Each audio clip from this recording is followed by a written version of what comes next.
दोस्तों, मैं तिवारी सर आपके चैनल तिवारी सर बायोवाला में आप सभी लोगों का स्वागत करता हूं। तो दोस्तों, आज हम लोग जैसा कि आप जानते हैं, आनुवंशिकता के चैप्टर से संबंधित जो महत्वपूर्ण प्रश्न हैं उस पे हम लोग चर्चा कर रहे हैं, जो आपकी बोर्ड परीक्षा में आ सकते हैं बच्चों। तो आज बहुत ही महत्वपूर्ण प्रश्न लेकर मैं आया हूं और इनके आंसर के बारे में हम लोग जानकारी करेंगे बच्चों। तो प्रश्न क्या है, आइए इसको देखते हैं। देखिए बच्चों, पहला प्रश्न यहाँ ये है कि मानव में लिंग निर्धारण। प्रश्न कर रहा है कि मानव में लिंग निर्धारण का उल्लेख करो। अर्थात आपको ये बताना है कि एक मानव में लिंग का निर्धारण कैसे होता है। एक मानव अर्थात स्त्री के शरीर में जब किसी संतान का निर्माण होता है बच्चों, तो वह संतान पुत्र होगा या पुत्री होगा, इसी की जानकारी करना लिंग निर्धारण कहलाता है। तो प्रश्न ये उठता है कि यह लिंग निर्धारण का ज्ञान हम कैसे करें। तो इसके लिए आप सभी लोगों को बच्चों ये पता होना चाहिए कि एक मानव के शरीर में कितने गुणसूत्र होते हैं, अर्थात कितने जोड़े गुणसूत्र आपके कोशिकाओं में पाए जाते हैं, और इनमें से यह जो गुणसूत्र है ये कितने प्रकार का होता है। तो बच्चों, आइए थोड़ा सा इसके बारे में पहले जानकारी करते हैं। देखिए, आप सभी लोगों को ये पता है कि एक मानव में 23 जोड़ा गुणसूत्र होता है। क्या आप सभी लोग जानते हैं कि आपके शरीर में 23 जोड़ा गुणसूत्र होता है बच्चों।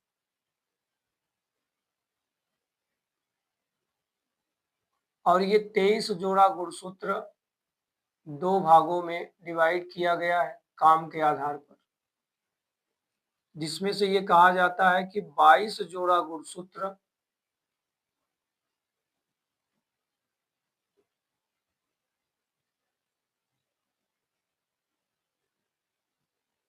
आपस में मिलकर अलग काम करते हैं, और जो 23वां जोड़ा गुणसूत्र होता है बच्चों, वो अलग काम करता है।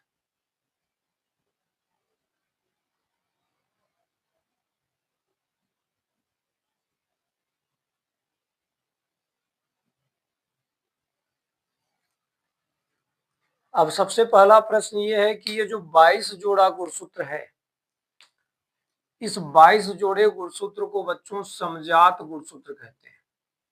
क्या कहते हैं बच्चों? समजात गुणसूत्र।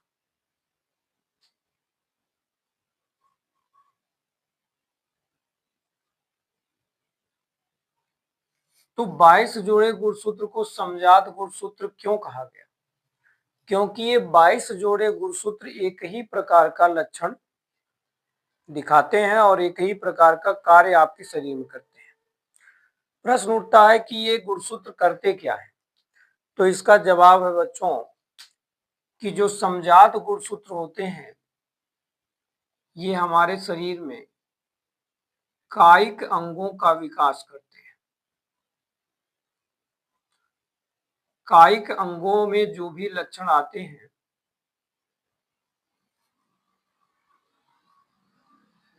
उनका निर्धारण ये गुणसूत्र करते हैं।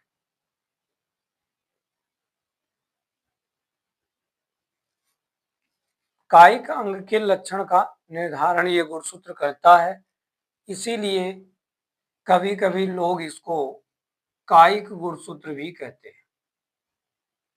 समजात को इसीलिए कायिक गुणसूत्र भी बोला जाता है बच्चों।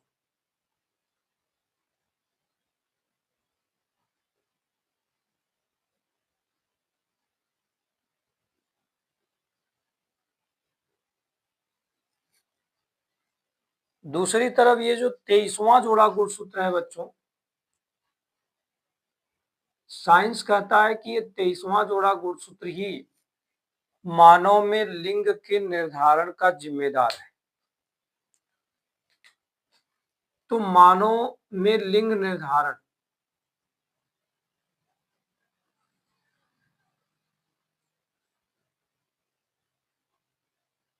लिंग का निर्धारण यही गुणसूत्र करता है बच्चों।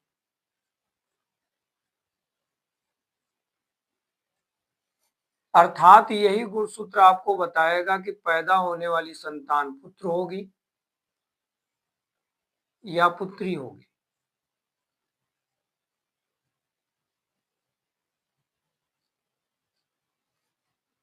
इसलिए बच्चों इस 23वें जोड़े गुणसूत्र को लिंग गुणसूत्र कहा जाता है। इस गुणसूत्र का नाम बच्चों काम के आधार पर क्या रखा गया है? लिंग गुणसूत्र। तो पहली बात हम लोगों को ये समझनी है कि 23 जोड़े गुणसूत्र जो हमारे शरीर में हैं, इनमें से कौन सा गुणसूत्र लिंग निर्धारण में भाग ले रहा है? तो जैसा कि आपको जवाब मिल गया होगा बच्चों कि वो गुणसूत्र है 23वां जोड़ा गुणसूत्र। यही गुणसूत्र जिम्मेदार होता है संतान के निर्धारण का, इसलिए इसको लिंग गुणसूत्र कहा जाता है। तो इस प्रकार से बच्चों लिंग गुणसूत्र की परिभाषा पहले हमको समझनी है। तो लिंग गुणसूत्र की परिभाषा आप कुछ इस तरह से लिख सकते हैं। क्या लिखेंगे बच्चों? 23वें जोड़े गुणसूत्र को 23वें जोड़े गुणसूत्र को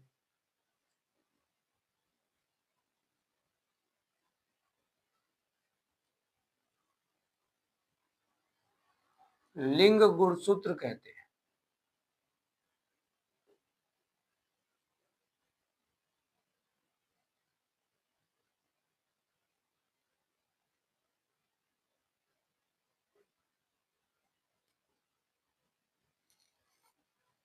अब बात यहाँ पर ये आती है बच्चों कि लिंग गुणसूत्र कितने प्रकार का पाया जाता है। तो बच्चों लिंग गुणसूत्र दो प्रकार का पाया जाता है। एक को कहते हैं बच्चों यक्ष लिंग गुणसूत्र,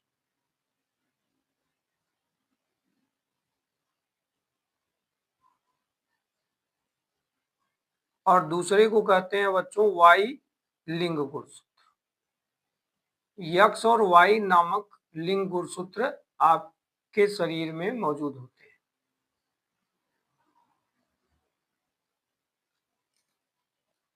दो प्रकार के लिंग गुणसूत्र हमारे शरीर में मिलते हैं। तो यहाँ पे दूसरा पॉइंट लिखा जाए बच्चों कि लिंग गुणसूत्र दो प्रकार के होते हैं।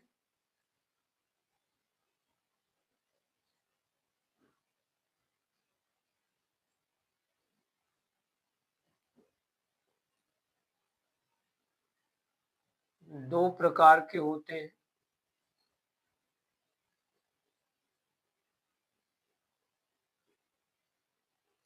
और वो दो प्रकार कौन कौन से हैं? पहला है यक्ष लिंग गुणसूत्र,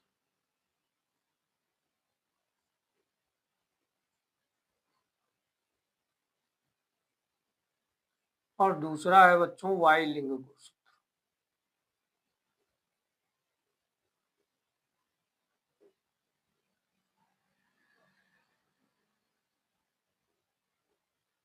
अब यहाँ पर एक बात ये आती है कि एक पुरुष में कैसा लिंग गुणसूत्र होता है और एक स्त्री में कैसा लिंग गुणसूत्र होता है। तो बच्चों याद रखो, पुरुष में जो लिंग गुणसूत्र होता है वह जोड़े के रूप में होगा, और वो लिंग गुणसूत्र होगा यक्ष और वाई। जबकि स्त्री के कोशिका में जो लिंग गुणसूत्र होता है वो यक्ष यक्ष नाम वाला होता है। अब इस गुणसूत्र को देखते हुए यह जानकारी मिलती है कि पुरुष का जो लिंग गुणसूत्र है बच्चों वह विषम युग्मजता को प्रजनन करता है, और स्त्रियों में जो होता है बच्चों सम युग्मजता को प्रजनन करता है। तो आज से याद रखना है कि पुरुष का लिंग गुणसूत्र XY होता है, स्त्री का XX होता है। ठीक है। तो जब किसी भी संतान का निर्माण होता है बच्चों, तो आप जानते हैं कि निषेचन के समय पुरुष और स्त्री के जो गैमिट होते हैं अर्थात जो युग्मक होते हैं वो भाग लेते हैं। और आप सभी लोग जानते हो कि जो गैमिट होते हैं बच्चों अर्थात जो युग्मक होते हैं उनमें गुणसूत्र अयुग्मित होता है, अर्थात या तो X रूप में रहता है और या तो Y के रूप में रहता है। अगुणित अवस्था में गुणसूत्र युग्मक के अंदर पाए जाते हैं। तो अब ऐसे केस में अगर हम लोग बच्चों लिंग निर्धारण पर ध्यान दें तो मानव में जो लिंग निर्धारण की प्रक्रिया है, मानव में बच्चों जो लिंग निर्धारण की प्रक्रिया है उसका रेखा चित्र आप कुछ इस तरह से बना सकते हैं। सबसे पहले यहां लिखेंगे पुरुष और उसके बाद लिखेंगे स्त्री।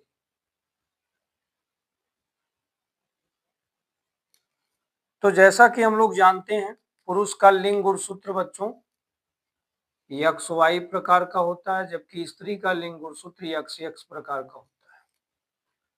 ये जो जोड़े के रूप में गुणसूत्र आपको दिख रहे हैं ये मुख्य रूप से युग्मनज वाली अवस्था में मिलते हैं।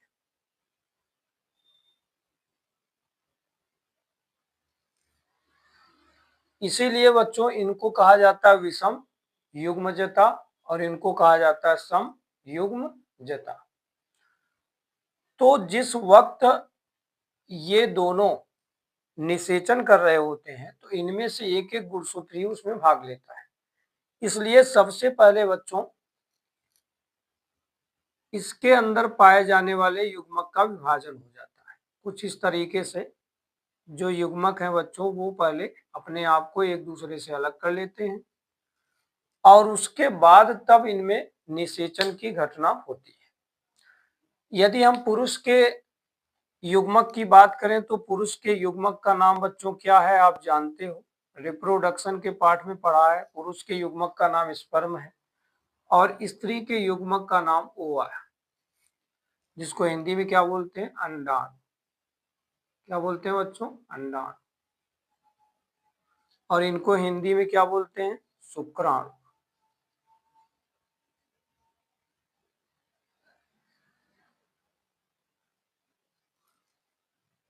तो यहां पे मूल बात क्या आती है कि जब पुरुष का यक्ष शुक्राणु स्त्री के यक्ष अंडाणु से निषेचित होता है बच्चों तो यक्ष यक्ष गुणसूत्र वाला संतान पैदा होता है। अथवा अगर पुरुष का वाई गुणसूत्र स्त्री के यक्ष गुणसूत्र के साथ निषेचित हो गया तो यक्ष वाई गुणसूत्र वाला संतान पैदा होता है। तो यहां हम लोग देख रहे हैं बच्चों कि एक संतान पुत्री के रूप में आया और दूसरा संतान पुत्र के रूप में आया। ठीक है। और इसी घटना को बोलते हैं बच्चों लिंग निर्धारण। तो ये जो है लिंग निर्धारण का रेखा चित्र बनाया हमने, इसको बच्चों बोलेंगे लिंग निर्धारण का रेखा चित्र।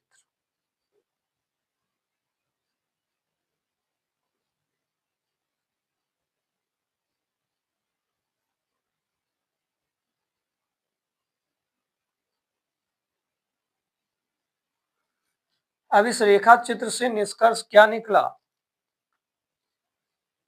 इसको हम लोगों को नीचे लिखना है। देखो यहां लिखा जा रहा है अगर पुरुष का यक्ष शुक्राणु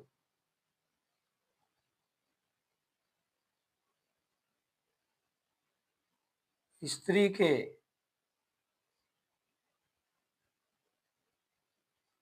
यक्ष अंडाणु से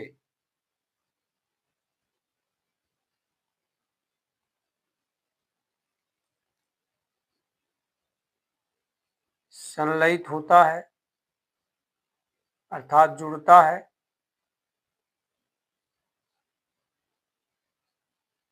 तो उत्पन्न संतान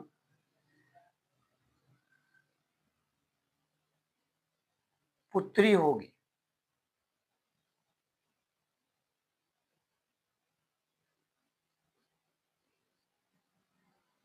इसी प्रकार बच्चों अगर दूसरे कंडीशन की बात करें तो जैसा कि आप जानते हो कि यदि पुरुष का वाई शुक्राणु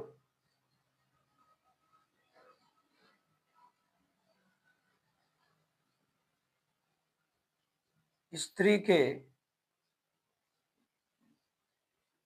यक्ष अंडाणु से संलयित हो गया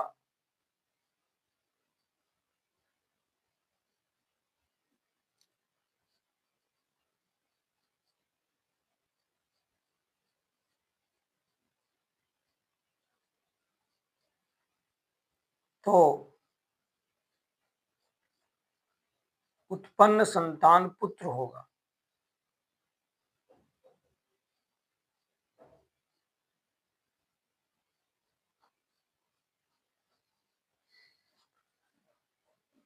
इस लिंग निर्धारण से एक बात निष्कर्ष के रूप में सामने आती है बच्चों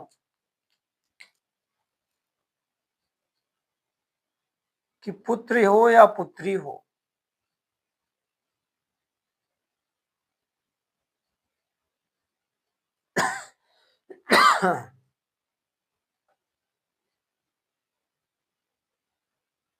के निर्माण में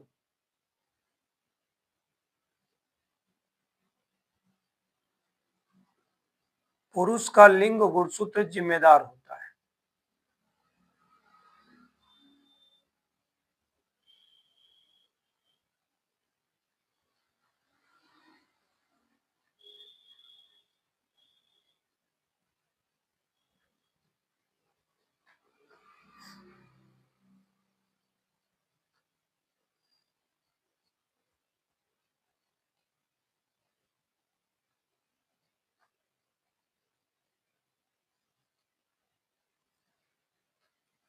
तो ये पॉइंट बहुत ही महत्वपूर्ण यहाँ पर आपको हमने बताया बच्चों।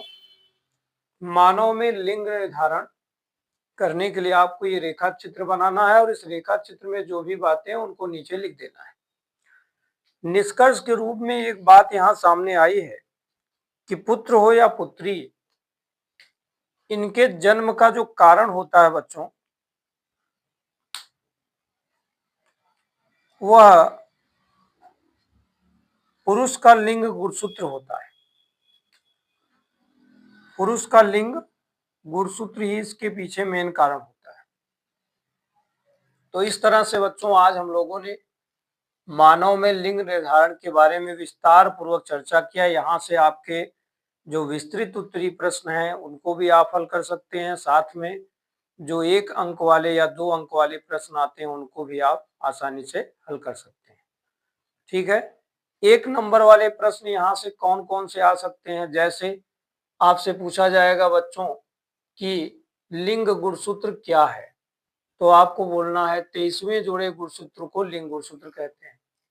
आपसे ये प्रश्न पूछा जा सकता है कि मानव में लिंग गुणसूत्र कितने प्रकार का होता है, तो आपको बताना है बच्चों 2 प्रकार का होता है, पहले का नाम यक्ष, दूसरे का नाम वाई। आपसे ये पूछा जा सकता है बच्चों कि पुरुष का लिंग गुणसूत्र क्या होता है, तो आपको उत्तर बताना है कि पुरुष का जो लिंग गुणसूत्र है बच्चों वो यक्ष वाई होता है, जबकि स्त्री का जो लिंग गुणसूत्र होता है वो यक्ष यक्ष होता है। ठीक है, तो ये 1 नंबर वाले जो प्रश्न है उनके बारे में मैं बात कर रहा हूं। इसी तरह से आपसे ये भी पूछा जा सकता है कि कायिक गुणसूत्र किसे कहते हैं, तो आपको सीधा बोलना है बच्चों कि 22 जोड़े गुणसूत्र को कायिक गुणसूत्र कहा जाता है, क्योंकि ये कायिक अंगों के लक्षणों का निर्धारण करता है। ठीक है। अगला केस यहाँ पर यह है कि मानव में लिंग निर्धारण का अगर रेखा चित्र कहा जाए तो इस तरीके से आप बना सकते हैं। और इस रेखा चित्र का निष्कर्ष देखो बच्चों, नीचे लिखा है। यहाँ से भी 1 नंबर के प्रश्न आ जाते हैं। जैसे आपसे प्रश्न पूछा जाता है कि पुत्र या पुत्री के निर्माण में मुख्य भूमिका किसकी होती है, मुख्य जिम्मेदार कौन होता है, तो उत्तर में आपको लिख के आना है बच्चों कि इसका मुख्य जो जिम्मेदार होता है वो पुरुष का लिंग गुणसूत्र होता है, न कि स्त्री का लिंग गुणसूत्र। ये बात बहुत ज्यादा ध्यान रखने वाली है, क्योंकि यहाँ से भी प्रश्न 1 नंबर के आते हैं। ठीक है बच्चों, तो आज हम लोगों ने बायो के अंतर्गत बहुत ही महत्वपूर्ण प्रश्न जो इस बार बोर्ड परीक्षा में आ सकता है, इसके बारे में चर्चा किया। यदि आज का यह वीडियो आप लोगों को अच्छा लगा हो तो लाइक करिए और अपने मित्रों को शेयर भी कीजिए। साथ ही साथ अपने चैनल के साथ इसी प्रकार बने रहिए। धन्यवाद।